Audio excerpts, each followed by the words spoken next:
What's up? Are y'all ready for the Civil War? For those who are not comic book fans, for those who are just watching the Avenger movies and you loving them, this is going to blow your mind, because this movie is better than the Avengers.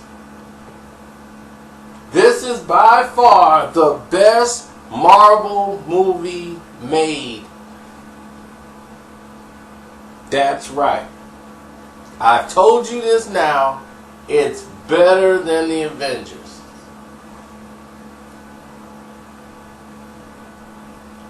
And it's better than Winter Soldier. The Winter Soldier was the second best. And I keep telling people over and over again, Captain America is the best series.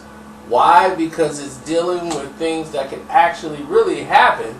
If you take away all the power stuff, it's more story-based. The Russo brothers did another great job directing. They make characters, they make them interesting. Everybody has a story. You'll see what I mean when you watch Captain America Civil War.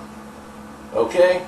Because in this film, Iron Man doesn't suck. This is the difference of directors. This is where the direction comes in at.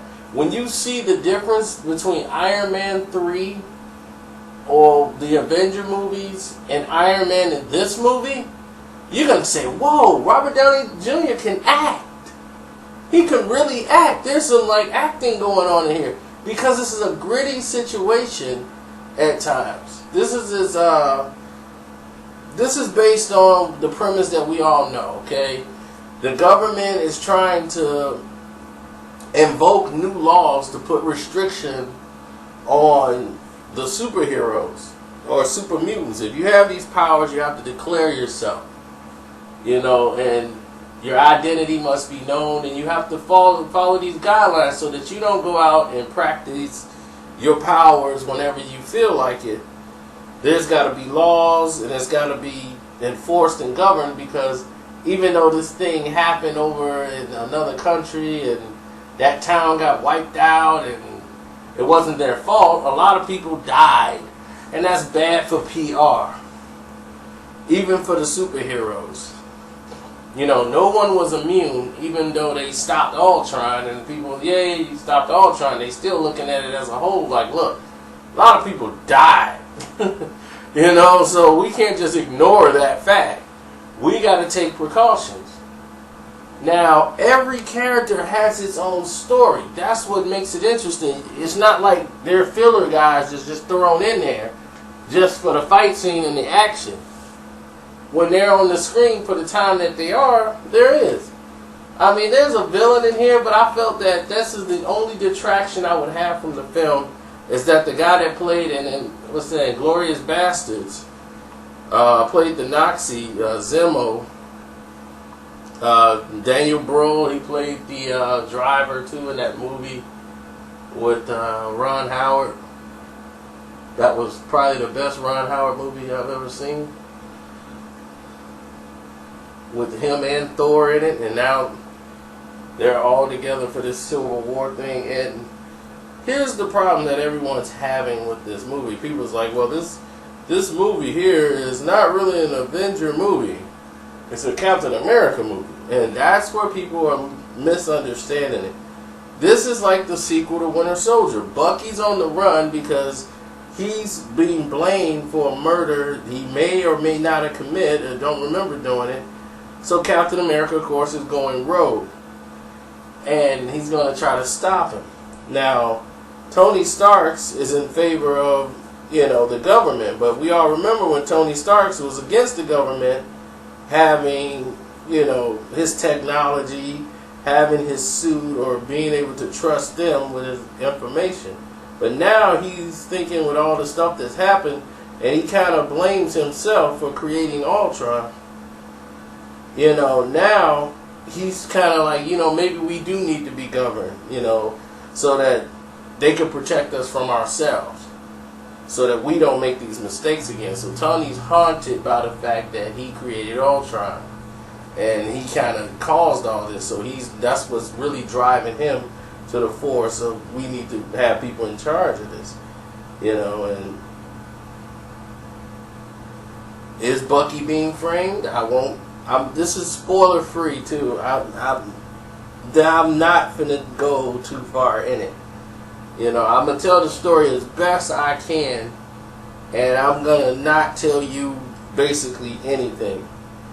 The prince, what's his name, Wakanda from Africa. The Black Panther. He's on a quest for revenge, and basically he blamed the Winter Soldier for what happened. So his beef is with Winter Soldier, and that's his main enemy. And so him and Cap, he's joining Iron Man based on that situation alone. He's not caring about, he just wants to stop the Winter Soldier and anything else from, getting revenge for what happened back on his land. And that's where I'm going to stop. Like, same thing with Scarlet Witch. She's in a situation where something may happen with her powers, and she's kind of forced to join Captain America because the government want her to, come on in and be held responsible for something that happened. And, so she's like, I got to go. And Captain America's, person that's always been in his corner, Black Widow, she's going in favor of the government, and it's like, I can't really protect Winter Soldier, and I don't have this kind of feelings for him as you do, and you're pushing this thing too far. Hawkeye is like, look, he's in a situation, same thing as before. He trusts his friends. He's there for his friends more than just the powers that can be. And he kind of feel like he's got to back up with Cap. Because Cap, to him, makes the most sense. And when you're dealing with a situation where Captain America is making the most sense, because Cap is pretty much non-trusting the government, especially after Winter Soldier. And I wouldn't trust the government either, but everybody's waiting to hear what I have to say about Spider-Man. Did they get Spider-Man correct? Yes, they did. Spider-Man was the way, like, you've never seen Spider-Man before. Put it that way. We always knew from watching Spider-Man movies that he didn't have a lot of money. He didn't kind of have a costume, really, in the beginning when he first started. This elaborates on it more. And then when he looks up to, like, Iron Man, because Iron Man gives him the belief. Like, you believed in me, you see the potential that I can hold, so he's just glad. He's like a kid, so he's excited that he's able just to be around these Avengers. He's like, wow, I'm invited to the big table. And his thing is, he's excited to meet everybody, even the people he's fighting. He's just so happy to be there. He's just cracking jokes. It was funny. And you had, for comic relief, it was basically him and Ant-Man. Paul Rudd was hilarious. It comes to a scene where they need Ant-Man to break Bucky out of jail, and only Ant-Man could have pulled it off, so they used Ant-Man to do that. That was a cool scene.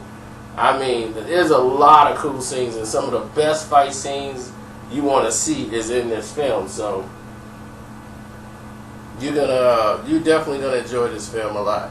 I was surprised that when they had the review for this movie kind of early, and I was like, this is like way too early. But the problem was, this movie is like, I think it's probably in heavy bootleg, or it's out already because people are seeing it. So when we came in and they said, I need you to come in today, we were supposed to, normally when they do something like Marvel movie reviews, they don't want the public to know. So, because they don't want anybody trying to sneak in, do this. They got security at the door. It'll normally have another title in. We all know the procedures. We all know what to do. So, that wasn't too big of a deal.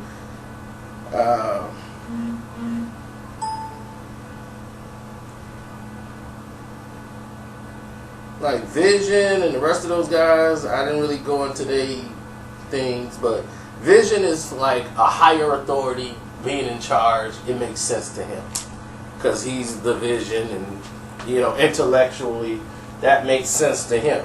You know, so and Rhodey dies. Uh-oh. Did I say Rhodey dies? I'm reading the wrong thing. And Rhodey just gonna ride. You know, Rhodey gonna ride out for Captain America because that's his buddy. And basically he's there to back him up.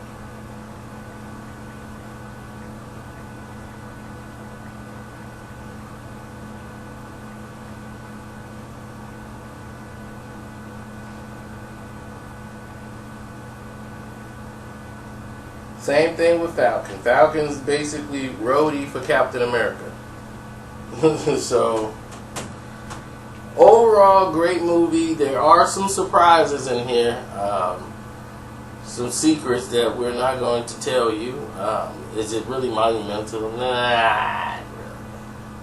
But wait till you see the fight scenes. When the action, it takes a little bit because they get the story going, you know. Everybody's waiting for it to get really serious. When it, oh my goodness. Oh my goodness. Wait till you see the fight scenes in this movie. You see, the Russo brothers believe in not all power. You know what I'm saying? Like, it's cool. This is why Avengers 2, I think, didn't work. I think it was too much power and breaking stuff with one punch and just turning it into mush. It was too much of that. And then you don't appreciate any of the action. Because it's really nothing but stuff breaking into pieces, and it's like, okay, what's so cool about that? There's no real challenge to it. Even the Ultron fight wasn't that impressive at all. The actual thing about this is, instead of all the power, it's mostly the hand-to-hand combat and the motions and the choreography of the moves. That's what sells it. It seems real. You know, you seeing people being chased on foot. You know, it's like, okay, they really getting into it. Like it was in Winter Soldier when Winter Soldier and Cap was fighting in the streets. You know, that was like one of the best fight scenes they had in the Marvels. So I'm like, wow. When they was flipping the knife, going back, man, I was like, wait till you see this. The Russos know how to do it. Anyway, this is a perfect movie, 4 out of 4 stars. It is the best movie in the Marvel cinema world. You will enjoy it. And hey, let me know what you think when you see it. But I'm out.